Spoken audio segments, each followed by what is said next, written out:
Hello everyone. आज हम लोग क्लास 10th का चैप्टर 2 एक्सरसाइज 3 सॉल्व करने जा रहे हैं। एक्सरसाइज 3 सॉल्व करने से पहले हमें एक चीज़ पता होनी चाहिए कि आपको यहाँ पर जब समीकरण दिया रहता है तो इससे पहले भी हमने देखा है कि समीकरण के 3 हल होते हैं। एक तो होता है नो सॉल्यूशन, कोई हल नहीं। एक होता है यूनिक सॉल्यूशन। यूनिक सॉल्यूशन मतलब उसका एक अद्वितीय हल होता है। और एक होता है इनफाइनाइट सॉल्यूशन। तो ये हम लोग कैसा निकालते थे? ग्राफिकल मेथड से निकालते थे। ग्राफिकल मेथड में अगर दोनों लाइन एक दूसरे के पैरेलल है तो उस कंडीशन में क्या होता था? हमारा नो सॉल्यूशन होता था, क्योंकि वो दोनों एक दूसरे को कभी भी इंटरसेक्ट नहीं करती थी। पर जब दोनों लाइन एक दूसरे को इंटरसेक्ट करती थी कहीं पर प्रतिच्छेदी रेखा होती थी तो उस कंडीशन में हमको उसका सिर्फ एक यूनिक सॉल्यूशन मिलता था। पर अगर एक लाइन दूसरे लाइन के ऊपर कोइंसाइड करती थी तो वो क्या होता था? अनंत हल, इनफाइनाइट सॉल्यूशन। वो हमको ग्राफिकल मेथड से पूरा सॉल्व करके देखना होता था। अब हम उसका एक शॉर्टकट देखेंगे। अगर हमको समीकरण दिया हुआ है, ठीक है, तो उस समीकरण से देख करके आपने बताना है कि डायरेक्टली आप इसको इजीली सॉल्व कर सकते हो। आपको पूरा समीकरण को हल करने की ज़रूरत नहीं है, ठीक है। आप वहाँ से सिर्फ ए, बी और सी की वैल्यू निकालोगे और फाइंड आउट करोगे कि उसका कौन सा सॉल्यूशन है। तो हमको दो समीकरण ऐसे दिए रहते हैं, तो x के साथ जो कोफिशिएंट है उसको a1 ले लेते हैं, ये b1 और ये c1 हो जाएगा। तो ये a2, b2 और c2 हो जाएगा। आपने क्या करना है? आपने a1/a2 करना है, b1/b2 करना है, c1/c2 करना है। ये तीन हो जाएंगे। अगर a1/a2 का मान बराबर नहीं है b1/b2 के, ठीक है, फर्स्ट कंडीशन, इसलिए c1/c2 को नहीं देखते हैं, सिर्फ हम लोग देखते हैं कि a1/a2 बराबर नहीं है b1/b2 के। तो इस कंडीशन में क्या होता है? समीकरण का एक यूनिक सॉल्यूशन होता है, अद्वितीय हल होता है। मतलब ये दोनों लाइन जो है वो एक दूसरे को इंटरसेक्ट कर रही है किसी पॉइंट पर। अगर आपका a1/a2 बराबर है b1/b2 के, पर ये बराबर नहीं है c1/c2 के, मतलब a1/a2 b1/b2 के तो बराबर है, पर b1/b2 c1/c2 के बराबर नहीं है। तो इस कंडीशन में क्या होता है? लाइंस जो होती हैं पैरेलल होती हैं, समांतर रेखा होती है और समीकरण का कोई हल नहीं होता, नो सॉल्यूशन होता है। ये होता है सेकेंड कंडीशन। जैसा हम लोग ग्राफिकल मेथड में निकालते थे वही चीज़ है, बट ग्राफिकल मेथड में हमको पूरा सॉल्व करके निकालना होता था, ये सिर्फ एक शॉर्टकट है। थर्ड मेथड है, जब आपका थर्ड कंडीशन क्या होता है? जब तीनों मान एक दूसरे के बराबर है तो उस कंडीशन में लाइंस क्या होती है? कोइंसाइडिंग लाइंस होती है। और जब ये कोइंसाइडिंग लाइंस होती है मतलब एक दूसरे को ओवरलैप करती है तो उस कंडीशन में समीकरण के इनफाइनाइट सॉल्यूशंस होते हैं, अनंत हल होते हैं, ठीक है। तो ये तीन कंडीशंस होगी, ये तीनों आपने याद रखनी है, उसी से हमारी ये प्रश्नावली बनेगी। तो शुरू करते हैं एक्सरसाइज 3। फर्स्ट क्वेश्चन है हमारा, show that the given system of equation have no solution. क्या दिया है हमको? सिस्टम ऑफ इक्वेशन, समीकरण निकाय का मान 3x + 5y = 12 and 5x + 3y = 4। हमको ये शो करना है कि इस समीकरण निकाय का कोई हल नहीं है। तो कोई हल नहीं है का कंडीशन क्या होता है? b1/b2 बराबर नहीं होता है c1/c2 के। तो आप उस कंडीशन को यहाँ पे रख के देखो, 5 और b2 का मान है 3, c1 का मान है 12 और c2 का मान है 4।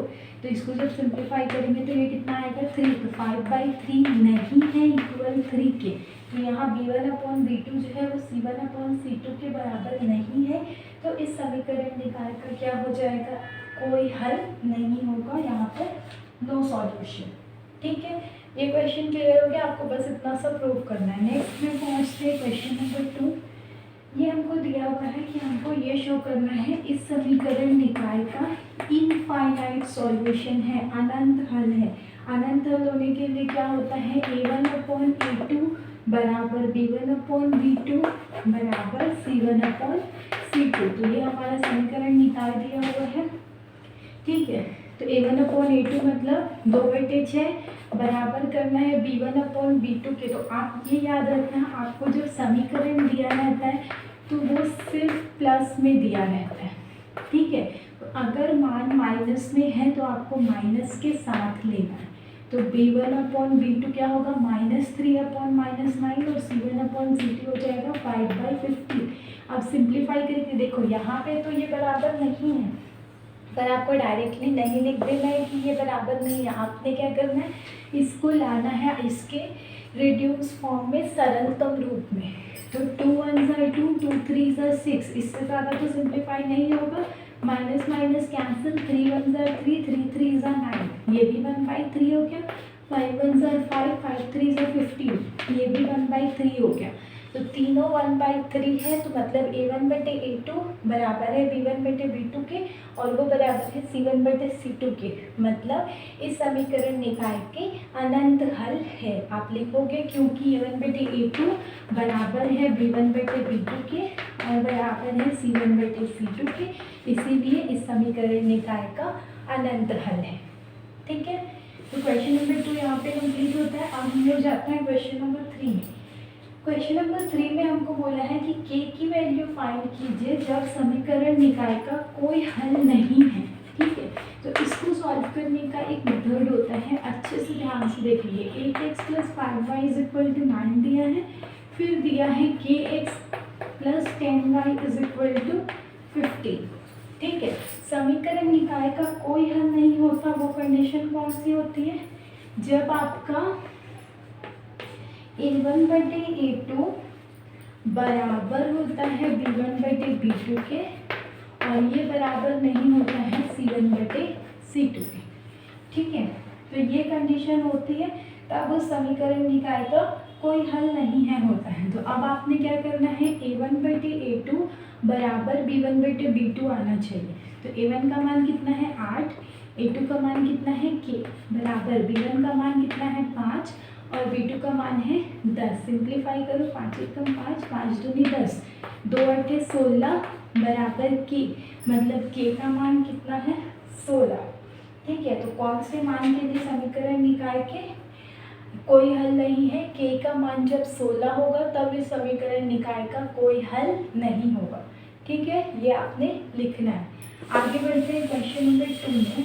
क्वेश्चन नंबर 2 हमको दिया है kx + 3y = 3, 12x + ky = 6। ये हमारा क्वेश्चन है। ठीक है, फिर से क्योंकि इस समीकरण निकाय का कोई हल नहीं है, मतलब a1/a2 बराबर होगा b1/b2 के और ये बराबर नहीं होगा c1/c2 के। ठीक है, तो a1/a2 मतलब k/12 बराबर 3/k। अब k और k आपस में गुणा होकर क्या बनेगा, k² और 12 × 36। ठीक है, अब 36 है तो k को आप क्या करोगे, √36 भेजोगे। जब k को √36 भेजेंगे तो k का मान कितना आ जाएगा, स्क्वायर 36 की वैल्यू कितनी आती है 6, तो k का मान आ जाएगा 6। ठीक है, ये हो गया हमारा सेकेंड क्वेश्चन। अब आगे बढ़ेंगे क्वेश्चन नंबर 3। नेक्स्ट क्वेश्चन की तरफ जाते हैं। थर्ड क्वेश्चन का थर्ड सब क्वेश्चन हमको दिया हुआ है kx - 5y = 2 और यहाँ दिया है 6x + 2y = 7।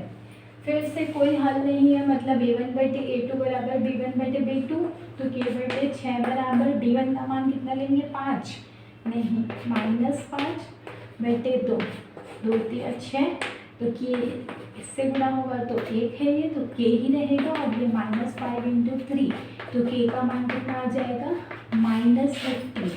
तो k का मान ऋण 15 के लिए इस समीकरण निकाय का कोई हल नहीं है। ये हो जाएगा हमारा आंसर।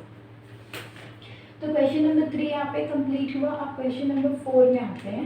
क्वेश्चन नंबर 4 हमको बोला जा रहा है कि फाइंड द वैल्यू ऑफ के for which the following given equation have unique solution, मतलब इन दिए हुए समीकरण का यूनिक सॉल्यूशन है, उस कंडीशन में आपको के का मान निकालना है। ठीक है, तो फर्स्ट क्वेश्चन हमको दिया है के X plus 2y is equal to 5 and 3x plus Y is equal to 1। इसमें आपने बहुत ध्यान से एक चीज़ देखनी है कि जब हम इस क्वेश्चन को हल करते हैं, ठीक है, तो हमको क्या पता है, यूनिक सॉल्यूशन के लिए a1/a2 का मान बराबर नहीं होता है b1/b2 के। इसमें हमको c1 और c2 का वैल्यू से कोई मतलब नहीं है, सिर्फ a1 और a2 और b1 और b2 की वैल्यू आपने देखनी है। ठीक है, तो a1 का मान है k/3, ये बराबर नहीं है 2/1, मतलब के बराबर कितना हो जाएगा, 2 3 6, के बराबर नहीं है 6 के, मतलब इसका आंसर आपका ये नहीं है के मान 6 के लिए इस समीकरण निकाय का एक अद्वितीय हल है। इसका क्या आंसर है कि के का मान 6 नहीं है, इसके अलावा के मान 6 के अलावा हर एक मान के लिए इस समीकरण निकाय का अद्वितीय हल है। मतलब के का मान सिर्फ 6 नहीं हो सकता, 6 के अलावा कोई भी नंबर हो सकता है। ठीक है, क्योंकि यहाँ हमने क्या देखा है, के बराबर नहीं है 6 के। ठीक है, आगे बढ़ते हैं नेक्स्ट क्वेश्चन में। सेकेंड क्वेश्चन हमको दिया है x minus 2y is equal to 3 and 3x plus ky is equal to 1। तो फिर से हम वही करेंगे, यहाँ पे हमको क्या बोला है, यूनिक सॉल्यूशन, मतलब a1/a2 बराबर नहीं होगा b1/b2 के। ठीक है, तो a1 का मान कितना है 1, a2 का मान है 3, जो कि बराबर नहीं है, b1 का मान है -2 और k, तो k का मान क्या हो जाएगा, बराबर नहीं है -6 के। मतलब k का मान सिर्फ -6 नहीं होगा, उसके अलावा और कोई सा नंबर हो सकता है जिसके लिए इस समीकरण निकाय का एक यूनिक सॉल्यूशन होगा। सिर्फ k का मान क्या नहीं हो सकता, -6। ठीक है, क्योंकि ये बराबर नहीं है 6 के, मतलब k का मान -6 नहीं हो सकता। -7, -8, 7, 8, 2, 3, 1, 0 अनंत कोई भी नंबर हो सकता है, सिर्फ क्या नहीं हो सकता, -6। ठीक है, आगे बढ़ेंगे क्वेश्चन नंबर 3 में। क्वेश्चन नंबर 3 आपने क्या दिया हुआ है, क्वेश्चन नंबर 3 दिया हुआ है kx plus 3y is equal to k minus 3, और यहाँ दिया है 12x plus ky is equal to k। तो हम फिर से वही करेंगे, क्योंकि यूनिक सॉल्यूशन है, मतलब a1/a2 बराबर नहीं होगा b1/b2 के, मतलब k/12 बराबर नहीं है 3/k के, और k गुणा होकर k² और 12 36, तो k का मान क्या हो जाएगा, √36, मतलब k का मान 6 नहीं है, 6 के अलावा कोई भी नंबर हो सकता है। ठीक है, 6 के अलावा कोई भी नंबर k का मान हो सकता है, सिर्फ इस समीकरण में आप k की जगह 6 नहीं ले सकते। ठीक, आगे बढ़ते हैं नेक्स्ट क्वेश्चन में। नेक्स्ट हमको दिया है 4x minus 5y is equal to k and 2x minus 3y is equal to 12। ठीक है, तो 4x minus 5y is equal to k and 2x minus 3y is equal to 12। इसके लिए आपको समीकरण का हल निकालना है। तो आप क्या देखोगे कि समीकरण का हल हम k का मान कब निकाल सकते हैं, जब a1/a2 बराबर नहीं है b1/b2 के। बेटे यहाँ पर तो k का मान दिया ही नहीं है, यहाँ पर k की वैल्यू है क्या, नहीं, यहाँ पर k की वैल्यू कहाँ पे है, यहाँ पे। इसीलिए हमको क्या लिखना है कि इस सॉल्यूशन में a1/a2 का मान क्योंकि बराबर नहीं है b1/b2 के, इसीलिए इस समीकरण का एक यूनिक सॉल्यूशन है, और ये समीकरण जो है k की हर वैल्यू के लिए ट्रू है। ठीक है, आपको ऐसा लिखना है, यहाँ पर आप ये नहीं लिखोगे कि k का ये मान है, क्योंकि k का मान हम नहीं निकाल सकते यहाँ, तो यहाँ पे हम लिखेंगे कि के हर मान के लिए ये समीकरण निकाय ट्रू है। ठीक है, क्योंकि यहाँ पर के का मान हमको थर्ड वाले में दिया था, लेकिन यूनिक सॉल्यूशन के लिए हमको सिर्फ फर्स्ट और सेकेंड पता होता है। ठीक है, अब आगे बढ़ेंगे फिफ्थ नंबर क्वेश्चन में। फिफ्थ नंबर क्वेश्चन में हमको बोला है कि के का मान ज्ञात कीजिए यदि दिए गए समीकरण निकाय के अनेक हल है। अनेक हल है मतलब क्या होता है, a1/a2 बराबर होता है b1/b2 के, और ये भी बराबर होता है c1/c2 के। ठीक है, फर्स्ट समीकरण हमको दिया है 2x + 3y = 7, और उसके बाद दिया है k - 1x plus k + 2y = 3k। इसके लिए हमको k का मान निकालना है। तो इस समीकरण को सॉल्व करने के लिए आप क्या करोगे, आपको बहुत इजी सा करना है कि चाहे तो आप a1 a2 और b1 b2 का मान ले लो, या b1 b2 c1 c2 का ले लो, या a1 a2 और c1 c2 का ले लो। सिर्फ दो को बराबर करके आपको k का मान निकाल लेना है। तो मेरा मन हो रहा है कि मैं b1/b2 बराबर c1/c2 ले लूँ। तो 3y/k + 2 3/k + 2 = 7/3k। तो 3 3 9k और 7 × k 7k प्लस 7 2 14। तो 7k इधर आके क्या हो जाएगा, -7k = 14, मतलब 2k = 14, मतलब k की वैल्यू क्या आ गई, 2 7 14 7। तो k के किस मान के लिए समीकरण निकाय के अनेक हल है, k का मान होगा 7। तो यहाँ पे भी 7 रखाएगा तो ये 6x आएगा, यहाँ पे 7 रखाएगा तो 9y आएगा, और वहाँ पे 7 रखाएगा तो 21 आएगा। ठीक है, अगर आपको कंफ्यूजन है कि मैंने ये दोनों लिया, क्या इन दोनों लेने से भी 7 आ रहा है, तो आप चेक करके देख सकते हो, कोई प्रॉब्लम नहीं है। वो दो लेके देखते हैं हम। 2/k - 1 = 3/k + 2। मल्टीप्लाई करो, 2k + 4 = 3k - 3। ठीक है, 2k + 3k इधर आके -3k -3 + 4 इधर जाके -4। 2k में से 3k माइनस नहीं, तो 3 में से 2 माइनस करो 1, और बड़ी संख्या ऋणात्मक है तो माइनस, और 4 3 7, बड़ी संख्या ऋणात्मक है तो माइनस, माइनस माइनस करिएगा, k का मान आ गया 7। मतलब आप जो भी चाहे लो, क्योंकि तीनों बराबर है तो आप ये दो भी ले सकते हो, ये दो भी ले सकते हो, ये दो भी ले सकते हो, आपके ऊपर है कि आपने क्या लेके सॉल्व करना है। ठीक है, अब आगे बढ़ते हैं क्वेश्चन नंबर 2 में। सो फिफ्थ क्वेश्चन का सेकेंड हमको दिया है kx + 2y = 4 and kx + 2y -4 = 0। मतलब ये c का मान है =4 ही होगा, बट -4 है। ठीक है, नेक्स्ट है 5x - 3y + 6 = 0। ये हमको दिया है सेकेंड क्वेश्चन। ठीक है, अब हम वही करेंगे, a1/a2 बराबर b1/b2 कर लेते हैं। k/5 बराबर 2/-3, तो कितना आ जाएगा, k बराबर 2 × 10/-3, मतलब k का मान हो गया -10/3।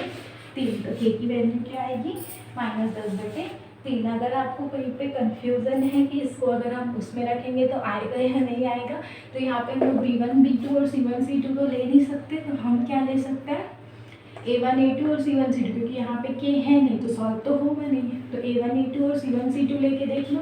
k/5 बराबर -4/6, तो 2 दूनी 4, 2 तिया 6, तो k बराबर कितना हो जाएगा, 5 दूनी 10 -10/3। तो दोनों कंडीशन में सेम आंसर आया। तो आपको कंफ्यूज नहीं होना है कि हम ये दो लें, ये दो लें, या कौन सा दो लें, आपके ऊपर है, आप कोई भी दो लो, बट किसमें, सिर्फ इनफाइनाइट सॉल्यूशन में। नो सॉल्यूशन और यूनिक सॉल्यूशन में ये केस फॉलो नहीं होगा। ठीक है, आगे बढ़ते हैं क्वेश्चन नंबर 3 में। तो क्वेश्चन नंबर 3 में आपने देखना है क्या दिया है, 3x + ky = 7, और उसके बाद है 2x - 5y = 1। ठीक है, तो आप पहले देखो इसको सॉल्व करके कि a1/a2 बराबर b1/b2 बराबर c1/c2 है क्या। तो यहाँ पे देखो a1/a2 बराबर c1/c2 नहीं है। और हम क्या बोल रहे थे कि हर कंडीशन में आपकी वैल्यू सेम आनी चाहिए। तो अगर a1/a2 बराबर नहीं है c1/c2 के, मतलब आपका इस समीकरण का क्या हो जाएगा, नो सॉल्यूशन। ठीक है, ये क्या हो जाएगा, नो सॉल्यूशन। आपने यहाँ लिखना है क्योंकि a1/a2 बराबर नहीं है c1/c2 के, इसीलिए इस समीकरण निकाय का कोई सॉल्यूशन नहीं होगा। ठीक है, आप यहाँ से चाहो तो सॉल्व कर सकते थे 3/2 बराबर k/-5, लेकिन करके देखो क्या होगा, -5 दिया 15, -15/2 किसका मान आ रहा है, k का। मतलब यहाँ पे अगर आप रखोगे तो 3/2 बराबर -15/2/-5, माइनस माइनस कर दिया, 5 दिया 15, तो 3/2 बराबर 3/2 आ रहा है। तो ये a1/a2 बराबर आ रहा है b1/b2 के, पर ये बराबर नहीं है c1/c2 के। ठीक है, ये दोनों 3/2 आ रहे हैं, पर ये क्या आ रहा है 7, जो कि इन दोनों के बराबर नहीं है। तो ये कंडीशन कब आती है, जब समीकरण निकाय का कोई हल नहीं होता। तो आप पहले ये लिखोगे कि क्योंकि a1/a2 बराबर है b1/b2 के, पर बराबर नहीं है c1/c2 के, इसलिए इस समीकरण निकाय का कोई हल नहीं है। ठीक है, इस क्वेश्चन में थोड़ा सा ध्यान देना है, अदरवाइज गलत हो जाएगा कि हम k का मान निकाल के छोड़ देंगे। बट ये ट्रिकी क्वेश्चंस में आता है क्योंकि इसका कोई हल नहीं होता। नेक्स्ट क्वेश्चन है क्वेश्चन नंबर 4। क्वेश्चन नंबर 4 हमको दिया है 4x - 5y = k and 2x - 3y = 12। Again हमने वही करना है, a1/a2 बराबर b1/b2 बराबर c1/c2। अब देखो a1/a2 कितना हो गया 2, जो कि बराबर नहीं है b1/b2 की। तो अब अगर आप यहाँ पे c1/c2 का मान निकाल भी लो, तो यहाँ पे आप क्या देखोगे कि क्योंकि a1/a2 बराबर नहीं है b1/b2 के, तो ये केस कौन सा होता है, जब समीकरण निकाय का कोई एक सॉल्यूशन होता है, अद्वितीय हल होता है। तो आप यहाँ पे क्या लिखोगे, यहाँ पर इनफाइनाइट सॉल्यूशन नहीं है, यहाँ पर यूनिक सॉल्यूशन है समीकरण निकाय का। नो सॉल्यूशन वाला केस नहीं है। नो सॉल्यूशन कब होता है, जब ये बराबर होता है पर ये नहीं होता। यहाँ पे आप सॉल्व करके देख लो, 12×5 और ये 3 20, तो k का मान 20 आ रहा है। तो 20/12 करोगे तो कितना आएगा, 4 या 12, 4×5 20, मतलब a1/a2 बराबर नहीं है b1/b2 के, और ये बराबर है c1/c2 के। तो ये कंडीशन कब होती है, जब समीकरण निकाय का एक यूनिक सॉल्यूशन होता है। ठीक है, तो आप लिखोगे यहाँ पे कि इस समीकरण का इनफाइनाइट सॉल्यूशन नहीं है, k के मान 20 के लिए इस समीकरण का यूनिक सॉल्यूशन है। ठीक है, तो ये क्वेश्चन थोड़ा सा दिमाग घुमाता है, इसलिए हमने ध्यान देना है, अदरवाइज यहाँ पे गलत हो जाएगा। ठीक है, क्वेश्चन नंबर 6 में पहुँचते हैं। क्वेश्चन नंबर 6 हमको क्या बोला है, if x = 2 and y = 4 then find the value of p in 7x - 4y = p। तो हमको कुछ नहीं करना, आपको x का मान दिया है, y का मान दिया है, उनकी जगह पे रख दो। x का मान 2, y का मान 4, 7 दूनी 14, 5 4 चौक 16 बराबर p, मतलब p का मान कितना आ गया, -2। तो इस समीकरण में p का मान निकालना था, p का मान कितना आ गया, -2। बस इतना ही हल है, 1 नंबर का पूछेगा ये क्वेश्चन, तो 1 मिनट भी नहीं लगाना है इसमें।